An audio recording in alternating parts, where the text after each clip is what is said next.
Modélisation d'un robot sous-marin. Alors, un robot sous-marin peut être vu comme un corps rigide tridimensionnel.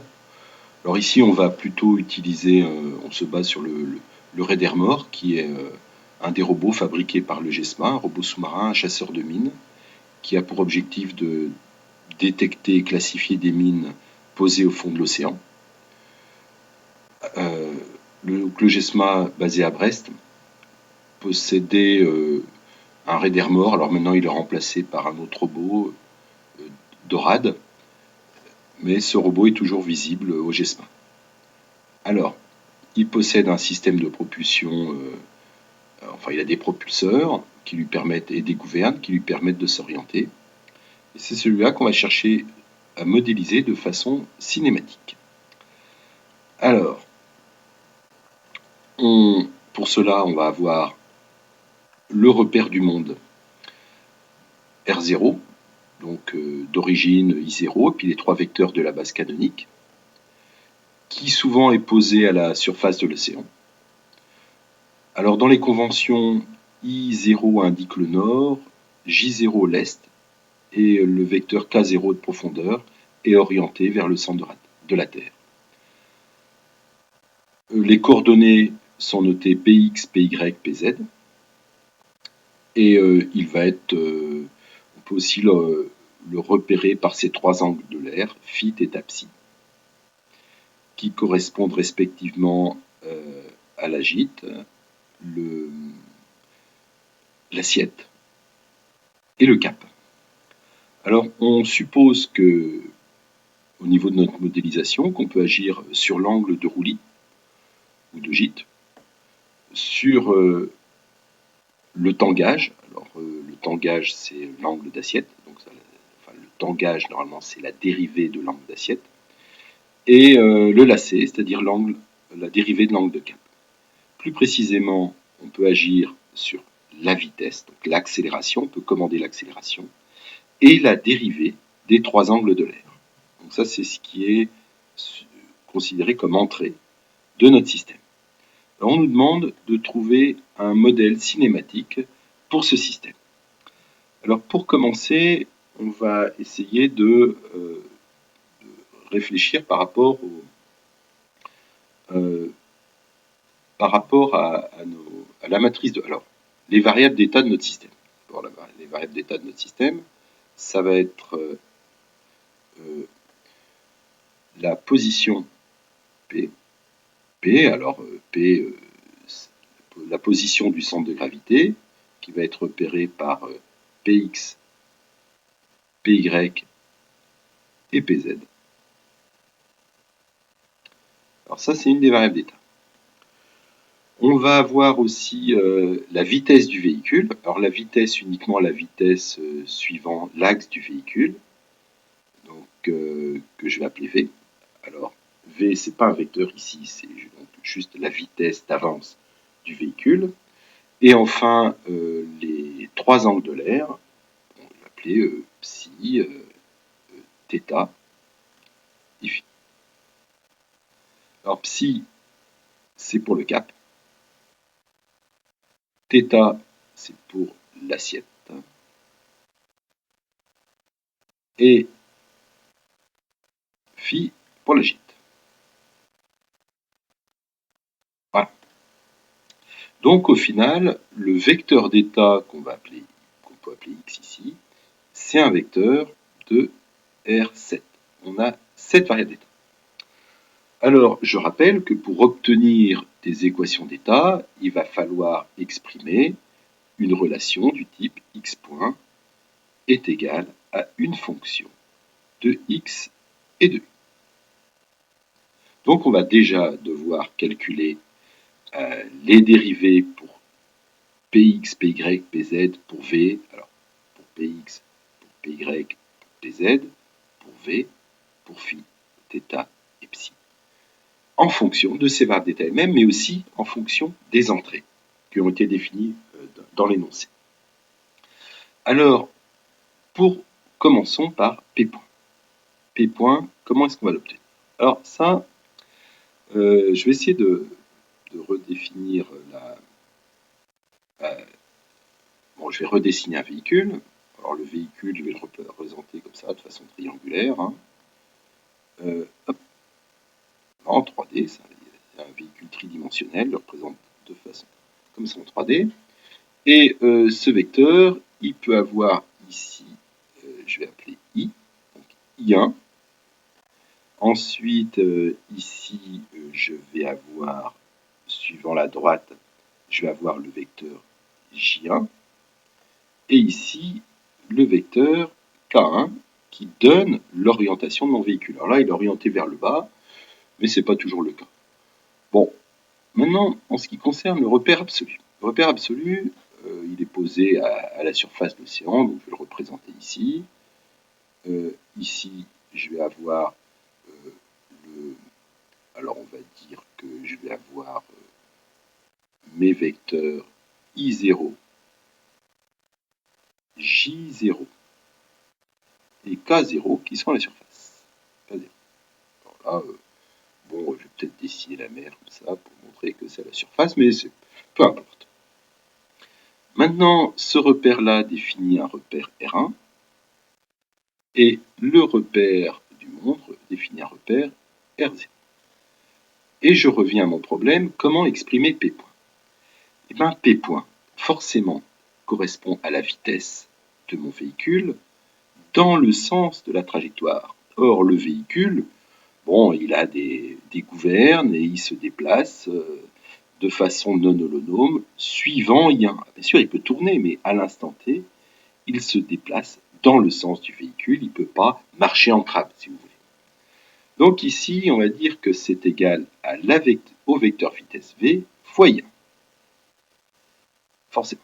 Ce vecteur I1 appartient à R3. Alors, comment est-ce que je fais pour l'avoir, le vecteur I1?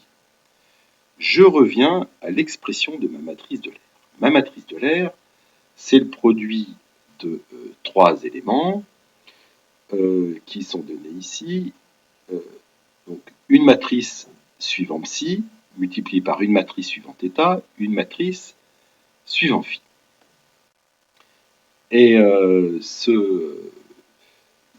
cette matrice-là, on peut la voir, elle est formée de trois vecteurs. Alors, le vecteur, si je la développe, je fais apparaître ici un premier vecteur. Il y a un problème avec le remplissage. Voilà. Ce vecteur-là, le premier vecteur que je représente ici, qui va représenter le vecteur I1. Le deuxième vecteur qui va correspondre au vecteur J1. Et enfin, la troisième colonne. La troisième colonne correspond au vecteur K1. Alors ces vecteurs-là ne m'intéressent pas trop. Ce qui va plutôt m'intéresser, c'est le vecteur I1. Alors, je vais reprendre ce vecteur-là. Alors ce vecteur-là, je rappelle, ce vecteur-là correspond au vecteur I1 exprimé dans le repère R0. Et c'est celui-là qui m'intéresse pour redéfinir ici ce vecteur V. Alors ici, j'en déduis que j'ai V multiplié par le vecteur qui vaut cos θ. Alors là, je recopie la première colonne. Cos θ. Cos psi. Donc c'est ici, je vais avoir cos θ sin psi. Et enfin, moins V sinus θ. Donc ça va correspondre aux trois premières lignes de mon équation d'état. Donc, cette formule-là, ça va correspondre aux trois premières lignes de mon équation d'état. X point égale f de xu.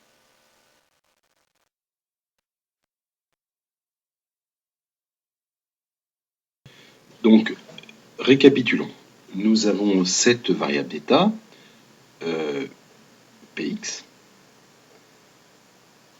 PY et PZ, qui sont les coordonnées du robot. Nous avons la vitesse. Et nous avons les trois angles de l'air, psi, c'est θ et phi. Alors pour avoir les équations d'état, on essaye d'exprimer les dérivées de ces quantités, donc du vecteur d'état. Donc ici je rajoute les dérivées. Et ça me forme un grand vecteur. Hop. Et voilà. Et ça doit être égal à une fonction des variables d'état et des entrées. Donc ici, on a montré que on avait, d'après les équations qu'on a juste établies, ici c'était V cos θ cos psi. Ensuite, on a V cos θ sin psi.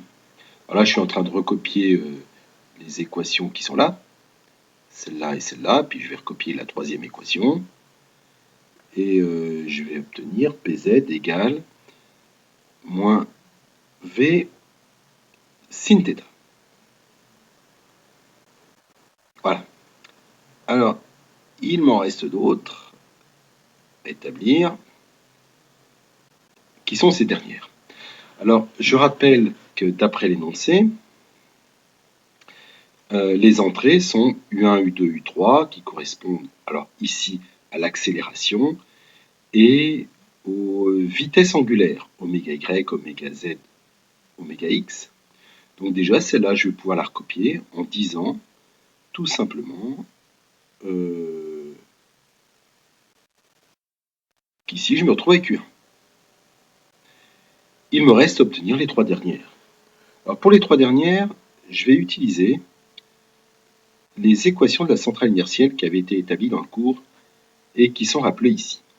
Alors ces équations nous rappellent que si on connaît les accélérations du robot exprimées dans le repère du robot et les vitesses de rotation exprimées, enfin bon, oméga r,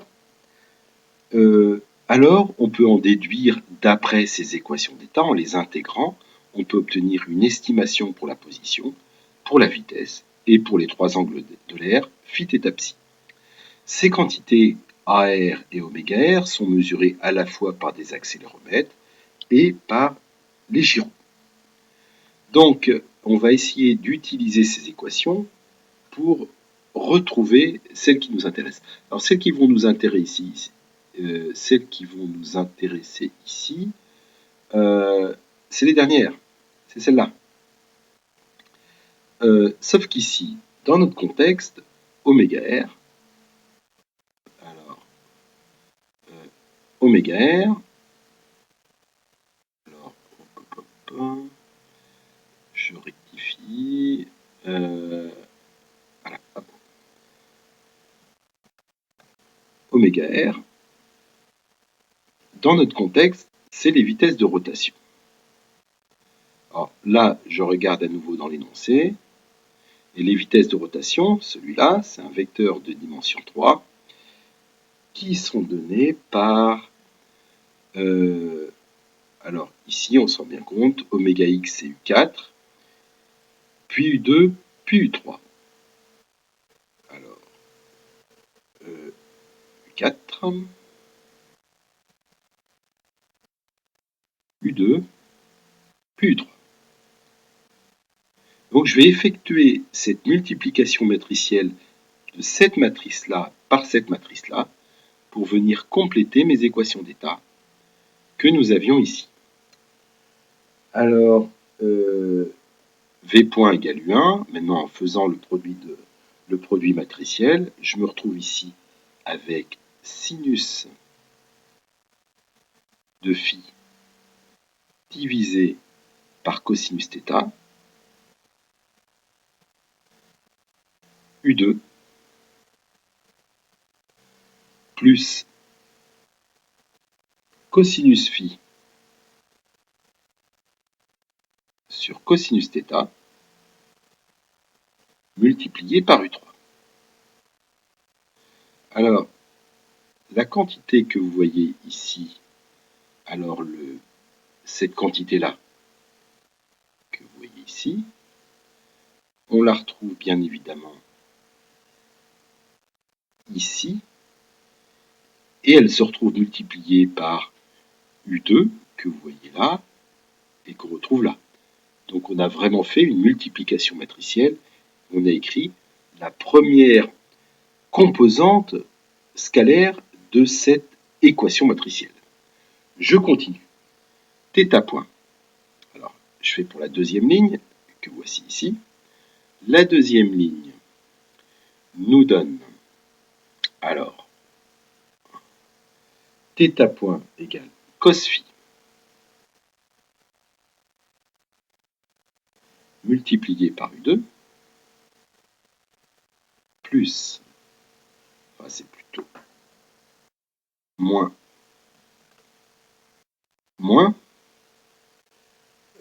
sin phi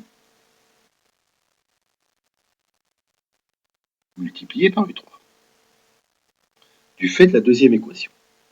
Et enfin, la troisième équation nous donne U4 plus tangente θ multiplié par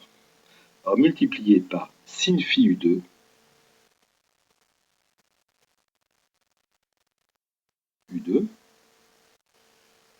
plus cos phi U3.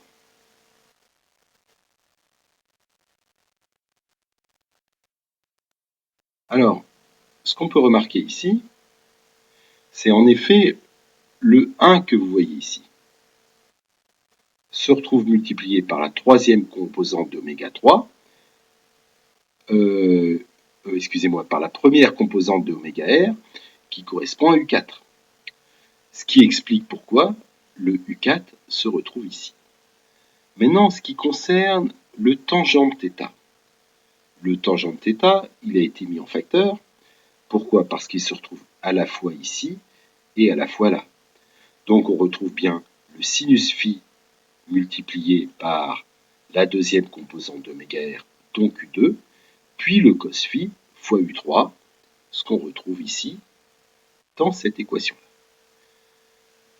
Donc on se retrouve à ce niveau-là avec les équations d'état. Alors je vais les encadrer. Les équations d'état de notre robot. Alors ici on a en entrée le vecteur U qui est de 4 dimensions.